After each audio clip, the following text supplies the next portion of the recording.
This is part 2 of 4 domain utilities and energy. This is Card2Contract companion, and this is what it does with a card from a regulated guarded buyer at Energy Week in Delhi. Let's upload the business card.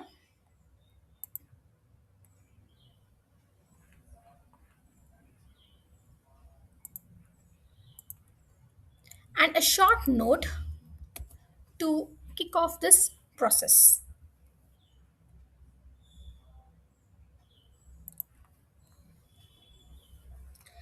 So this is Arjun Mehta, Head of Procurement and Digital at GridServe Utilities Partner, a power distribution and grid services company. Senior, but he mentioned a real problem. Let's see what the first step capture has done. Basically, it's the same starting point as every card. The agent takes whatever you give it, a photo or a type details, plus your notes and records only what is confirmed. No guesswork is done yet. So for Arjun, that's the name, role, company, and contact details. That is what has been captured here. And we can see organization handles 40 plus tenders per quarter, 3 tender submission, all the details which are all facts about Arjun has been captured over here. Let's go to the next step, which is the enrich. This is the research phase where filling in company context from public signals and whatever you have observed, every point labeled as fact, signal, or something still to validate, as can be seen here. See, company position on the card indicates power distribution and grid services, which is a fact. Tender response workflows appear operationally significant and may affect revenue capture, compliance, which is a signal which has taken up. And there is an assumption validate as also.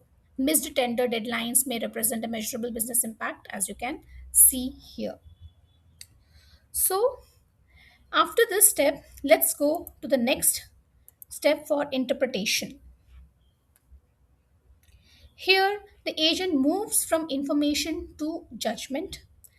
One outcome, one KPI, and a genuine read on the person, not just the title.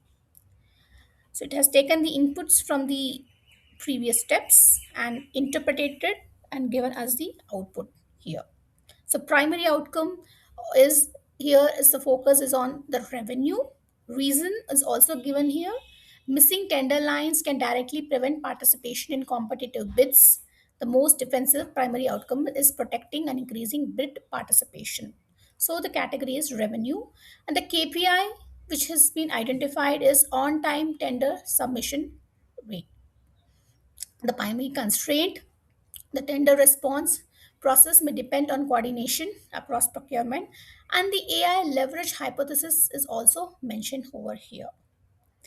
So, according to all the details which it has accumulated, the persona read is for this particular business card is influencer, as he Arjun identified a business problem, did not volunteer ownership on the operation flow, or taking it from the facts and the signal, this conclusion has been made.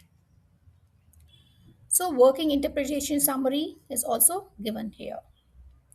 Next, go to the next step, which is the prioritize, where the 12 dimensioning scoring runs on every card, no exceptions. It's what makes priority comparable across completely different situations. As you can see here, the scoring has been done for this particular business card, and the average score is 3.75, which is medium high. And the recommendation is based on the signal, fact, and the hypothesis which has been identified. So we can confirm the priority medium high. We can also override the priority according to our review and thinking.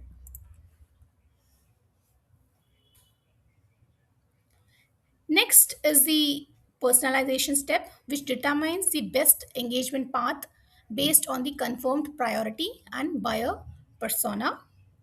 It is to maximize the access while respecting the contact's behavior and the influence level. So, persona confirmation, the influencer, we are not overriding it, and the path scoring. So, it has defined three paths as we can see here. See, relationship path, problem to proof, and the ecosystem. And the scoring has also been done here. So, according to the scoring, we can choose the path.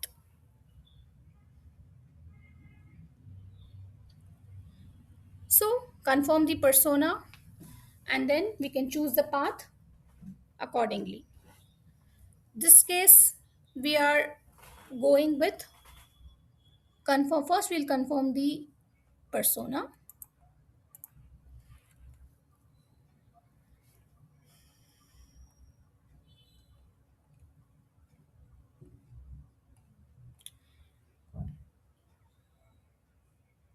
Okay, and the fallback it is given. We'll go with the override persona to relationship path.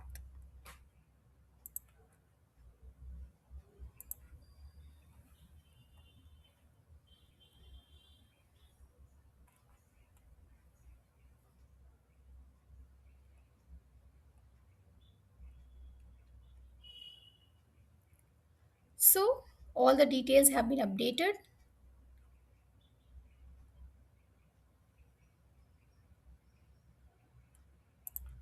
We have confirming the path, and let's move on to the next step, which is the propose step.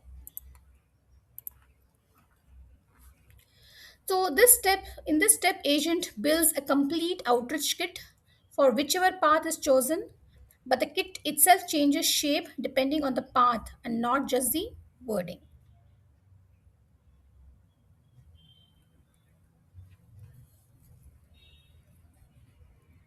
Let's wait for the output.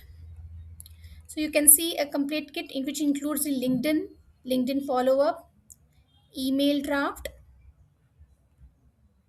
and a two-page discussion outlined along with the internal summary email. Everything is given over here. Next, go to the step 7, which is the follow up. The cadence always adapts to priority and path.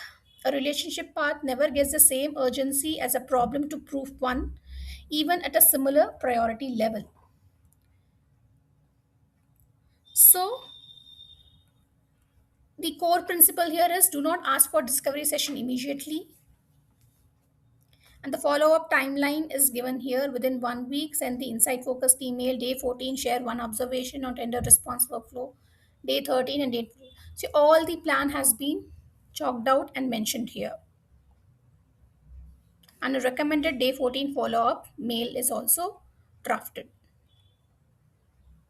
along with the success signals and the risk monitoring. Let's go to step 8,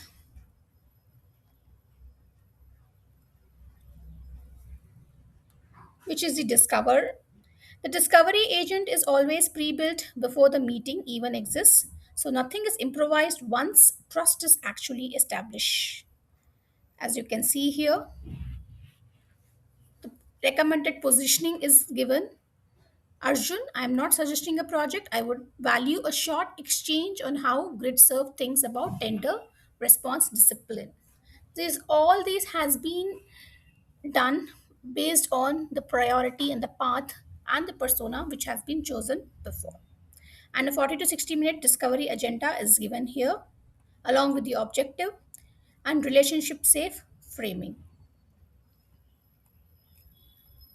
KPI validation context, constraint validation, impact quantification, proof shaping, and the output needed, and the path taken forward.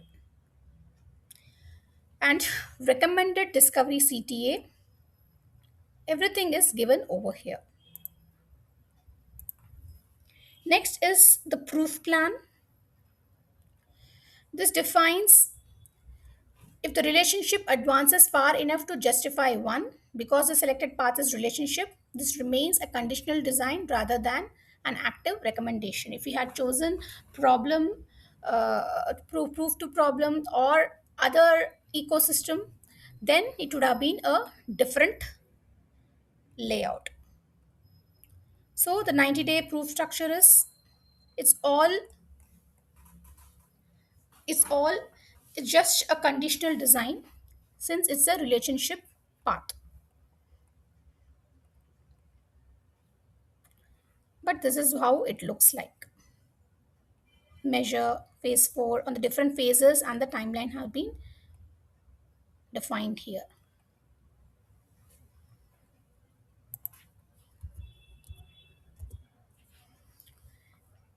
Next is the contract. This stage converts the proof concept into a contract ready pre-brief. For this opportunity, the document remains conditional because stakeholder access, sponsorship, and KPI ownership have not yet been validated. So, this is a draft for legal review. This is just an outline which can be used in case needed. Data and access requirement, success criteria, timeline, delivery model, assumptions, do the what we have to do, what we don't need to do, everything is given here. The last is the scale. The stage prepares the customer sector ownership if the relationship develops into proof opportunity. Here everything whatever has been designed is handed over. Because this account remains relationship led, the immediate objective is trust building and stakeholder access rather than proof execution for this particular card. So everything is handed over. As we can see, the context, the stakeholder map, the commitments made, the risk, actions, and the final dashboard. You can say Arjun Mehta, company name, event where they met, owner, the next outreach cycle, everything is given over here. So that's a full capture scale pipeline for Arjun Mehta at GridServe Utilities Partners here. So same underlying pain as any other card, completely different opening move because it read who he is, not just what he said. Aclero execution intelligence for AI outcomes. This was part 2 of 4. In part 3 was the same agent handle someone with real pain who isn't even the buyer at all. Thank you.